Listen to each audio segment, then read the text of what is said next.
गोटे कथा मु बुझीपारुनी मु गोटे लाइफ इन्शुरांस करी 12 वर्ष तले 2013 डिसेम्बर रे मासक 23,536 टंका हिसाब से बर्तमान मु 12 वर्ष दे सारे आग को आहरी 3 वर्ष देवी 15 वर्ष मत 23,536 टंका लगे हिसाब से दबा पड़ो किंतु मनी बैक हिसाब से मत कंपनी बर्तमान 2024 जानुआरी ठारू मासक 2200 टंका लखे दौच मुद्रास्फीति जो हार में बढ़ुची तो 2200 टंकार मूल्य कौन बर्तमान मत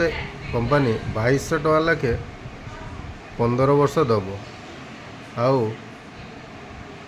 15 वर्ष पर किसी ग्यारंटेड सम एडिशन दब तेणु मोर कहवा कथा मु कष्ट करी वर्ष को थरे 23,536 टंका देवी आ मासक 2200 टंका लखे मनी बैक पाइबी तो लाभ कौन है मतामत आपणकर।